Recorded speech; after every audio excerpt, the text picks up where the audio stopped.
What's up, guys? I want to talk a little bit about something that I get a lot of questions on, and that is food allergies versus food sensitivities. And I also like to mention food intolerances because that's a big deal too. And I think a lot of people don't know the difference. And it's a big confusing subject matter because a lot of times I'll tell people, hey, corn and maybe eggs or whatever, or dairy, for instance, is a very common food allergen. And a lot of people tell me stuff like, well, I eat it and I'm just totally fine. So I wanted to make a couple distinctions on what the difference is between a food allergy, a food sensitivity is, and a food intolerance is.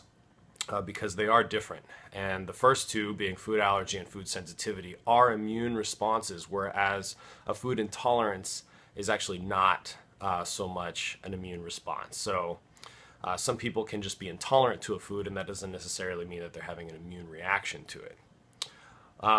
So first of all, let's start by talking about a food allergy. A lot of people have a food allergy, like a very exaggerated response to a food. And so those are the types of situations where you might see somebody, they might eat a peanut or get exposed to a peanut, and their immune system reacts so violently that they end up having like anaphylaxis, that kind of thing. And that's not really what we're talking about here, because if people had those kind of responses, it would be fairly obvious that they need to avoid that food, and they would know that. And unfortunately, that's the only type of immune reaction that the standard medical model associates as being being something that's real and serious, and something that needs to be addressed. But on the chronic side of things, you've got a lot of food sensitivities, and most people don't even know that they have them. And the reason why is because it's a very delayed response. So you've got a variety of different timings as far as responses go with regards to your immune system. And so there's a lot of foods you might take in, or any kind of allergen, like even pollen in the air. In your immune system, what it'll do is it'll have an immediate response versus a delayed response. It might also have delayed responses, but the most immediate one is the most forceful and the most aggressive response, just to protect you against that antigen. But food sensitivities, and so going back to the standard medical model, what we do is we do a skin prick test. And when you do a skin prick test, you prick the skin with a variety of different antigens, and you see which one reacts. But that's only testing for the immediate inflammatory allergenic response, and it doesn't necessarily pick up all of those other delayed responses. And so somebody might be told, like, hey, you're fine with corn or gluten or dairy or whatever, because you're not having an immediate aggressive inflammatory response to it, but yet 2-3 days later they might eat the food, and then they might experience things like brain fog or sinus congestion, or memory problems, or energy deficits, or they might have a rash that shows up, or that sort of thing. So these are food sensitivities, and there are tests that can test for these things and determine whether you have a food sensitivity to something you've been eating or not. But all testing has certain flaws. So I am going to give you a tool. It's known as the elimination diet. We're going to talk about that in a minute, but I just wanted to make a few more distinctions between a food allergy and a food sensitivity. And so food allergy, immediate response, tested for by skin prick.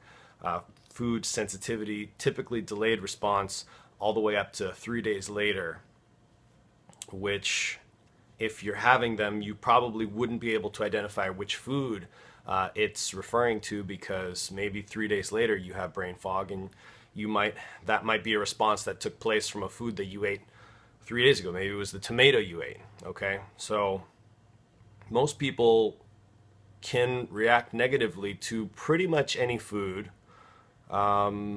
It's mostly to the protein fraction of the food, and every single food has a certain amount of fractions of protein, so it's possible to have a reaction against pretty much any food. So fortunately, though, we have a common list of food allergens that tend to take place the majority of the time. So we have a list of those things and then we can incorporate that into our elimination diet. Now, let's talk about food intolerances. A lot of times people are missing enzymes that they need to break down the fats or the proteins or whatever it happens to be in that food. Maybe they're missing stomach acid and they can't break down heavy proteins, or maybe their gut just doesn't function very well, so they're having trouble with all the fiber that they're taking in because it's excessive or whatever it happens to be, and so they need to cook their vegetables down or something. Those would be considered intolerances, where it's not necessarily an immune response that's causing them to have to stop eating that food or process it a different way so that they can eat it. But that's more just an intolerance, and so they just need to do something different in order for them to be able to absorb it. Maybe that's taking additional enzymes. Maybe that's enhancing their ability to produce stomach acid. Maybe that's cooking their vegetables a little bit longer just while they start to take it and heal their gut lining so that it can handle those kinds of foods in the future. So that's an intolerance, and sometimes people have all three. So that can be a problem, and it can also be very confusing. And one thing I hear a lot is, because I'll explain these common foods that typically cause sensitivities, and a lot of people will say something like, well, you know what? I don't have a problem with that food. I eat it and I feel just fine. Well, here's what the immune system does, especially in the delayed responses. The immune system, once it experiences a threat, what it'll start to do is produce these antibodies. And the antibodies fill up your bloodstream, and they basically like take hold of that antigen and they start to protect you from having that experience that's inflaming your system. And so they stay elevated for long terms. I mean, it can be, if you have an exposure to a food over a long period of time, you can get antibodies to go up in your bloodstream for 3 to 6 months after exposure to that food. So as long as those antibodies are flowing in your bloodstream, they kind of protect you from experiencing all the negativity that it would be if, for instance, you didn't have those antibodies and then you ate that food and then your body had like a full-blown reaction to it, over the next 3 days. So people typically don't feel as bad as they could because they've had exposure to that food over years, and so their body and immune system has learned a little bit kind of how to deal with it. Now, does that mean that they're feeling good? Probably not. They just don't know how bad they're feeling because that's just kind of their norm. So in order for you to actually figure out what foods are affecting you positively or negatively, what you need to do is eliminate those foods for a period of time. And what that does is it allows your system to kind of come back down to normalcy. And after about 4 to 6 weeks of eliminating these foods, you will lower the antibody levels in your bloodstream, and then upon exposure or re-exposure to that same food, then you really will find out what foods are negatively affecting you or not. So anybody that's just not tried this elimination type of diet, where you eliminate most of the common food sensitivities and or allergens, and then stay away from them from a certain period of time, they won't really know if they're having a negative reaction or not. They'll just know that every now and then they get headaches, or every now and then they have brain fog, or they wake up with no energy in the morning, or they have sore joints all the time, or something like that. But it's basically, it's a watered down response for something that the body's been protecting them from for a very, very long time. So if you really want to find out if you have food sensitivities, you need to eliminate foods for a period of at least 4 weeks, I would say. 6 weeks is better.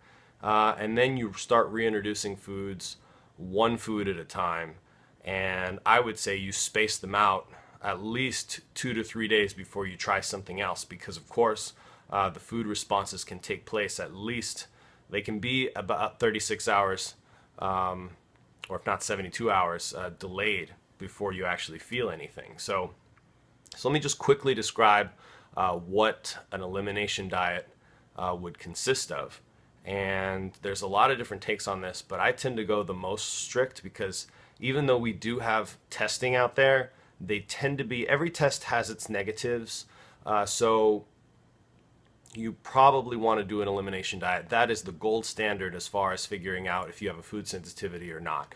And so essentially, here it is.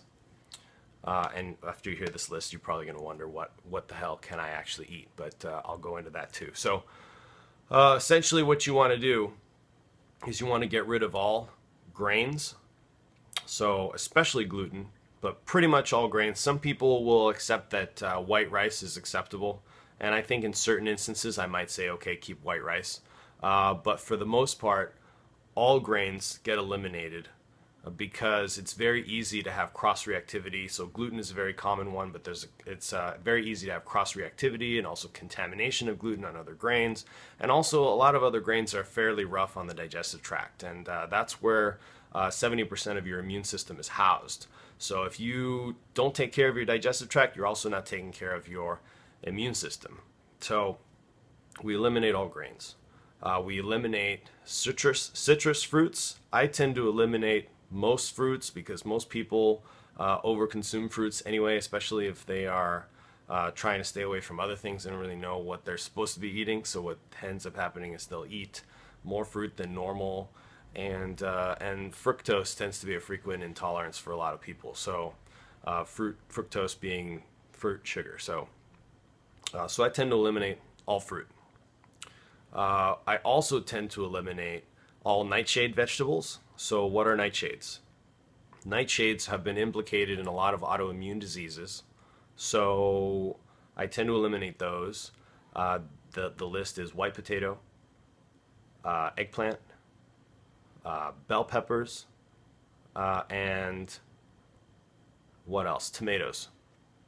So that list of foods you also want to eliminate. That list of vegetables or fruits, I guess you would say, but technically they're fruits, but they're probably mostly considered vegetables. So nightshade vegetables, get rid of those.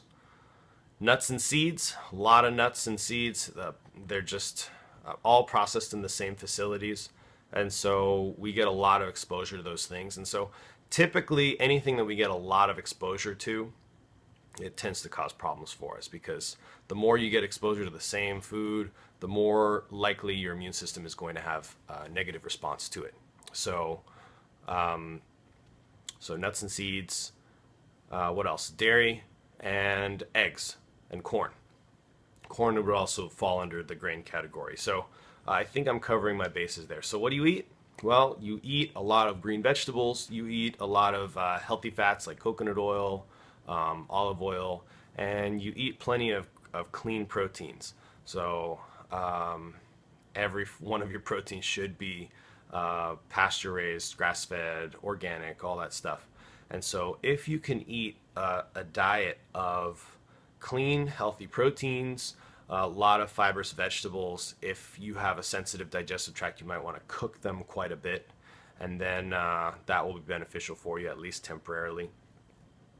And so what you do is by the end of the month or 6 weeks or whatever, you will pick one of those foods that you've missed the most. Maybe for you it would be eggs, and then you try eggs on one day. And the eggs you will continue to eat and incorporate them into your meals over the next 2 to 3 days. And if you watch out for any other negative response that you might have. Now, remember that if your antibodies were elevated to that food and then they tended to go down over the course of the next 4 weeks, what'll happen is you'll have almost an exaggerated response to it. So and it might be anything. It could be sore joints, it could be headache, it could be low energy, it could be brain fog, it could be sinus congestion, it could be, so there's a lot of things that could take place. So within those 2-3 days, what you want to do is pay attention to any symptoms that might arise. And if you feel just fine with that food, then you incorporate that food, and then you move on to the next food, which for the next person, it might be almonds, right? They really love almonds and they haven't had them for 6 weeks, so you try almonds. And again, you try it again and you try and reincorporate and stuff, okay?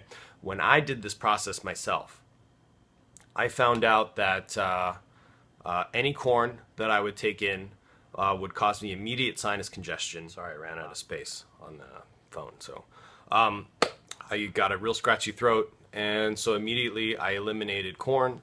When I tried to reintroduce tomatoes, tomatoes were a pretty bad idea for me as well. They basically ran straight through me, so I wouldn't have known that had I not eliminated those foods from my diet from the beginning to figure that out. Because before I was eating tomatoes and I was eating corn, I felt fine. So so I realized that those foods were something that I probably was not able to, at least at the time, fit into my diet. The other thing that I found out I couldn't eat were peppers. So pretty much nightshades are not a good idea for me in general. But those are the types of things to look out for. And I wanted to make a video so that everybody understood what it is that I'm looking for and what it is that I'm talking about, and why maybe when I say that they might have a sensitivity to these common foods, that when they say I don't have a reaction to that, I'm fine, that they may not know because they haven't yet eliminated that food from their diet for enough time for them to be able to actually know for sure. So very powerful tool, the elimination diet. And now you guys know a little bit more about food sensitivities versus food allergy versus food intolerances. So hope that helps you out. And if you guys want to share, comment like last time, it was great. The conversations that took place were pretty cool. So share, enjoy, love it, live it. Happy New Year, everyone. And holla, holla, holla, holla, holidays. See ya.